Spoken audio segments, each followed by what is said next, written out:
Can't believe there was even an achievement for killing the plant. That's just mean.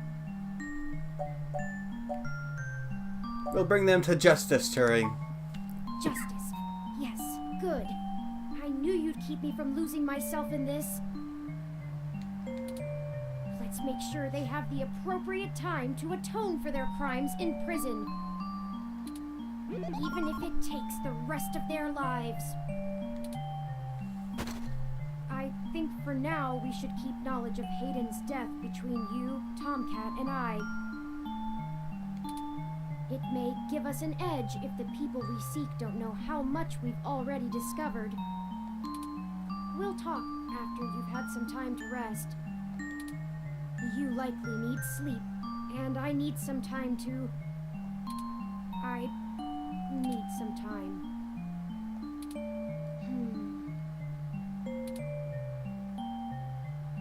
Like the music. Very pretty.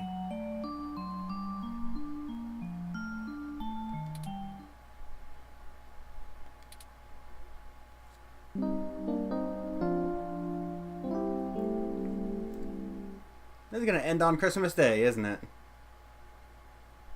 Good morning. I trust you slept well. Sure, how about you? I had ample time to recharge my internal batteries. Good. Now that we are both refreshed, I feel it wouldn't hurt to recap our progress and determine if any changes should be made based on our successes and failures. Let's talk about how things are going so far. Since your journalistic efforts are a big part of why I originally recruited you, we can start there. Your inquiring mind has been a huge boost in our journey thus far. Is this like a measure of how I've done? As a ROM, I can't talk to people as intently as you, so I must say I'm quite grateful for your skills in that regard. You're diligent in your day-to-day work as well, which further grounds my hope in you. So, I wonder if there's a way to, like, do less and get less praise here? Is that, like, a thing? Does this, like, judging the rest of my actions throughout the game, or is this just another static part of the story? Because this feels like the game is actually judging my progress. Which is interesting if it's true. Beyond journalistic persistence, let's take a look at how we've performed in other responsibilities, specifically our choices in overcoming obstacles. Our first major hurdle proved challenging, but we made use of our surroundings and found a creative avenue. Furthermore, I am pleased with your utilization of non-violent methods. Eliminating any excessive risk should allow us to move swiftly. Finally, I was quite impressed by your ability to adapt on the fly, as they say, and perform so well when thrust into a sudden situation. I don't even know what he's talking about anymore. I'd like to discuss how we're getting along with our companions and allies along the way. It's important. While involving the authorities did get us the data cache back, I can't imagine those boys think very highly of us. Why do you care? Jess is a bit of a harder read, but she did agree to help us out in a big way. As long as her brash nature doesn't tempt you to lash out, I think things will go smoothly. Detective Rivers was good to involve as well, and I can tell you enjoy having a familiar face around. She could prove to be our greatest aid, as long as we make it worth her time. No funny business. Tomcat seems to genuinely care for our cause, and I have no trouble with letting their expertise guide us. Out of everyone else, they seem to be easiest to get along with, too. Only just now do I realize everyone keeps calling Tomcat they. I wonder if... I mean, obviously it's intentional, given how the rest of the game is themed around that kind of thing. I just don't think it's actually come up. I don't remember anybody mentioning it specifically. It's just something they keep doing. Which, I don't know. I understand they don't want to make a big deal out of it, but at the same time, it's not something I automatically leap to doing myself, so it just strikes me as a little odd that everyone just does it automatically without thinking about it. And finally, you and I. The road has been bumpy. We're both a bit out of our element, and things are stressful. Oh, come on. I think we've done well. Both remember that we're on the same team here, and try to turn things around for better as we continue our search. Oh, come on. I think we've gotten along great. We did all that hugging. I made you uncomfortable. Unfortunately, we've just about run out of leads. Perhaps Tomcat was able to find something of use in Parallax's network while they were inside.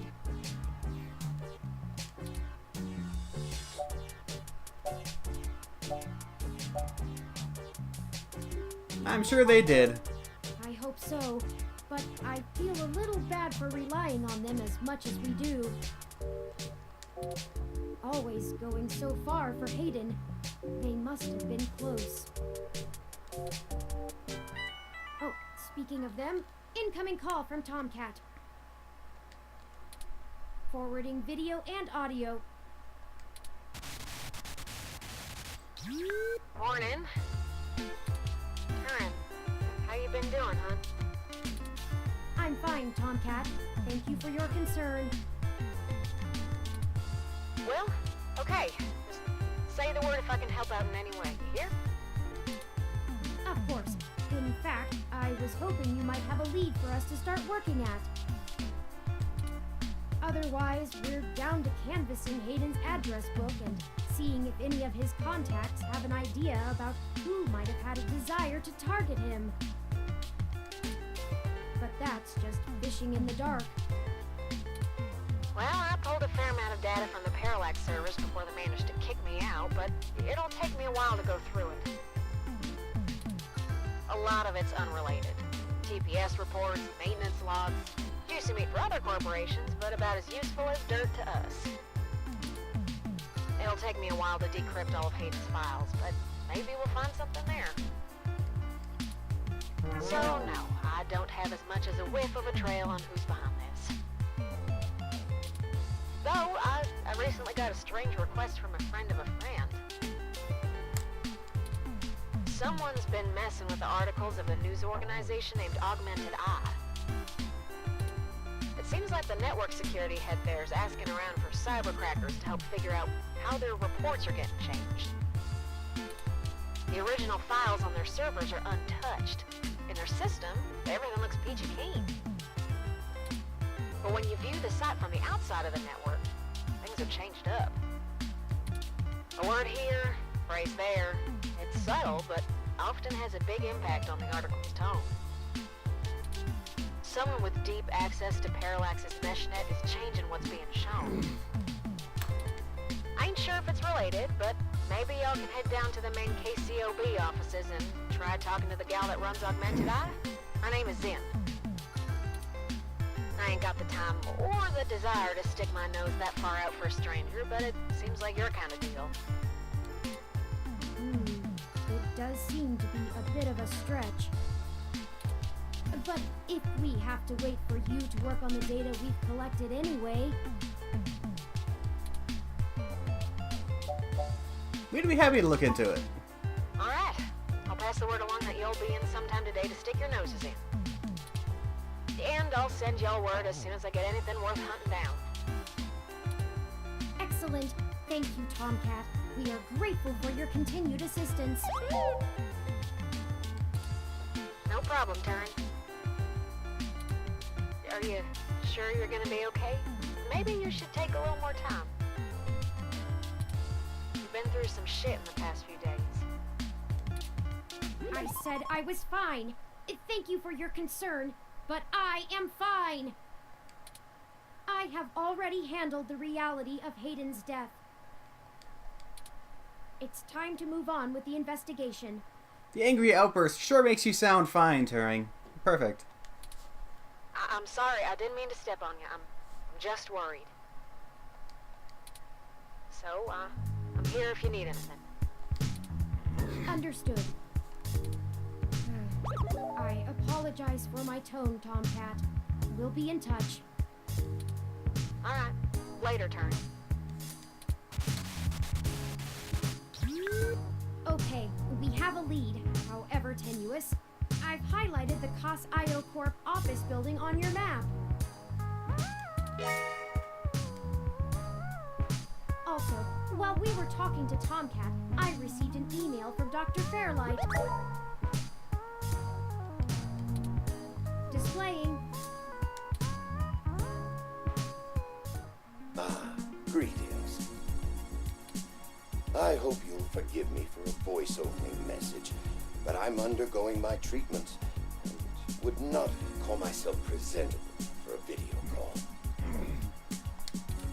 Still, I wanted to inform you of an idea I had while looking into our mutual acquaintance's disappearance.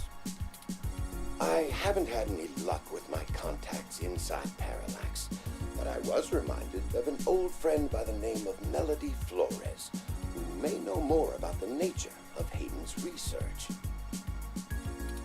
She's the owner of Flower Cybernetics, and Hayden has been known to work closely with them on projects involving the intersection of Parallax's systems and the implants that Flower designs.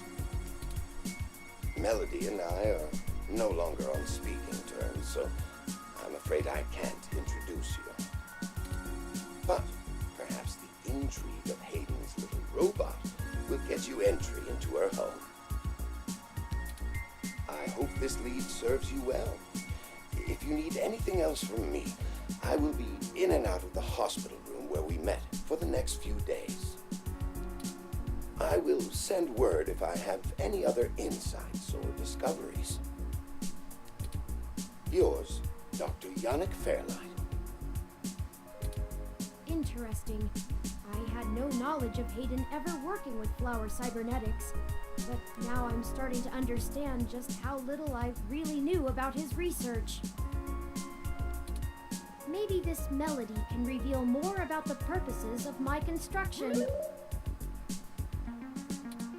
Hayden must have kept my development secret for a reason.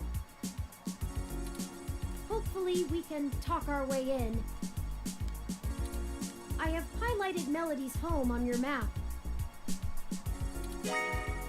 Okay, we're opening up actually. Okay, we can now either follow Tomcat's lead to KCOV or Fairlight's lead to Melody's home. Up to you where to go first. Tomcat's led us in the right direction so far, but Fairlight has resources and his tip might end up being more relevant. It depends on what you want our focus to be on in terms of tracking Hayden's trail. Should we follow the media or the tech?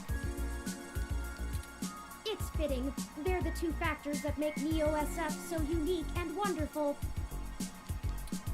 If we explore them both to the fullest, there's no way we won't be closer to the answer. Yes, I get it, Turing. Thank you. This game can be a little too wordy sometimes. Yeah, the whole judgment thing actually makes me wonder if there were alternate solutions to a lot of those problems. Like, could I have solved the protester thing violently? Could I have just, like, punched Jim Sterling in the face and sent them all packing? Was that an option? I assumed it wasn't. I was just following the logical hinted at sequence of events. I didn't think of alternate solutions. Something interesting to maybe look up later. Ready to head out? Can I do anything with this milk? Can I, like, dump something in here? And that's the sound of the green sludge moving towards you. Is it? Ah? I don't know what that was. Okay. Brochure for the Human Revolution. Can I, like, read that or something? Oh yeah, I have a gun. I completely forgot about that. I can totally tase people if I want. I could have just tased his butt, probably. It wouldn't be a terrible way to get rid of it. It's not really what I wanted to do. Look at brochure, that's what I wanted. This propaganda. And they really could have used better paper stock. So this is actually starting to get really interesting. Ready to head out? Okay, let's head out.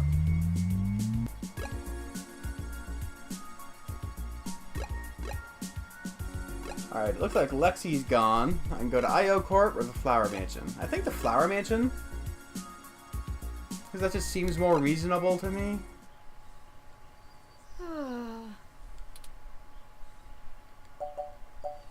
Something wrong? Oh, I'm sorry. I was wool gathering. What? I see we've arrived at the Melody Flores residence. It's quite impressive, What is wool gathering? but that's to be expected, considering that she is still the majority owner of the Flower Cybernetics Group, despite retiring from day-to-day operations at the company. I wonder how she and Hayden first began working together. Sorry, back on task. Is there anything you'd like to know before we head inside?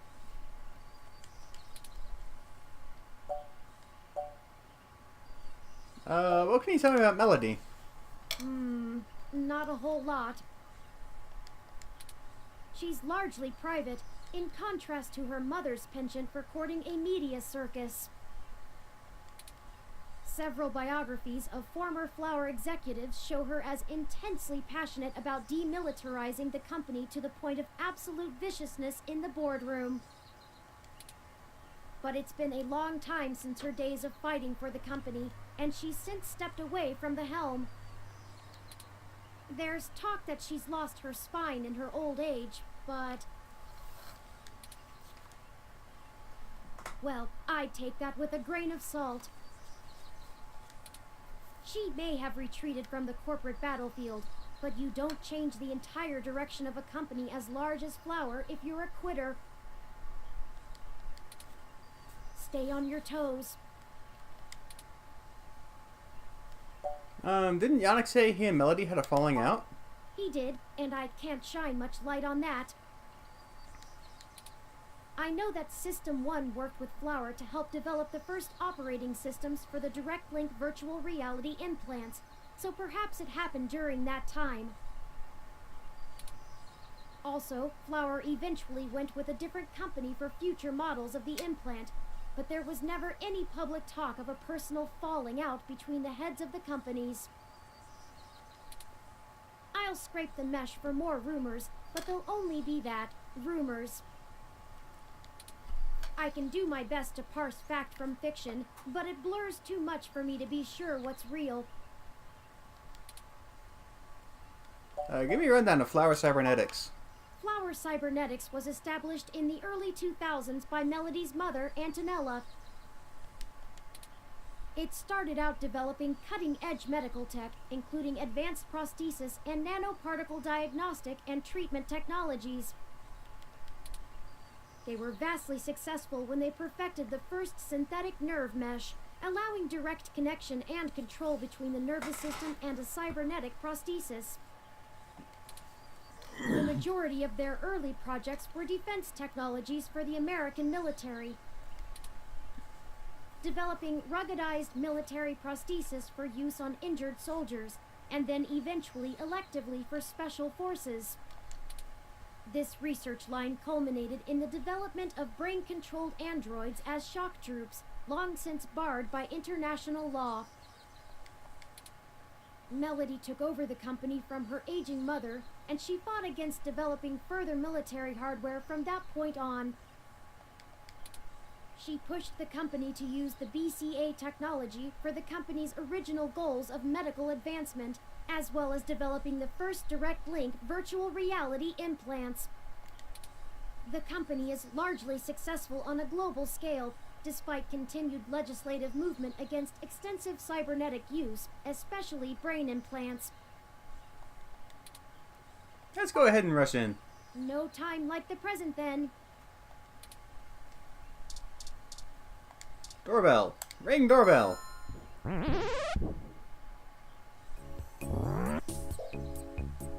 She's a bear. Is that rude of me to say that she's a bear? Is that a bear, Turing? It appears so.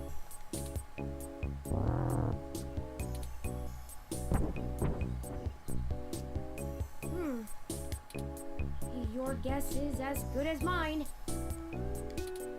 Mine says we can go in. Should we? I think I would rather wait here. Look, the door to the Grand Mansion is open. How did that bear even turn the door handle?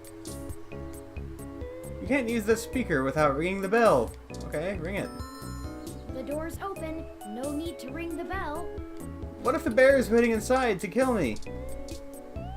Okay, let's go in. Oh, wow. Swanky. Swanky? What? I have been trying to increase my usage of colloquialisms. Is swanky too out of date? It's certainly before my time.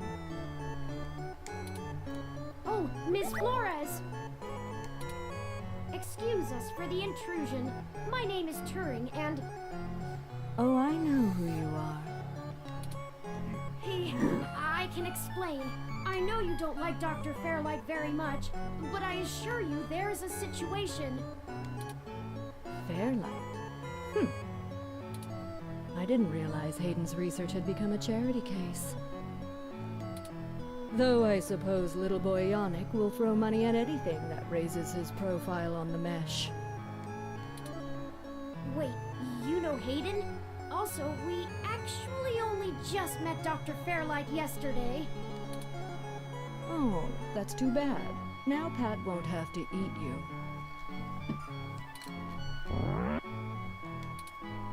What? Though I'm not sure your gears would have been good for his digestion. Actually, madam, I'm not comprised of gears. Well, either way, he's on a diet. This philosophy is how I lead my life. Sometimes you eat the bear, and sometimes the bear, well, he eats you. That's not really a philosophy. That's more just how bears work. Do you understand? Not really. Look, I don't have all day to entertain you, Turing, nor your new friend. Not even for Hayden. You don't have time to waste if you're going to find him, either.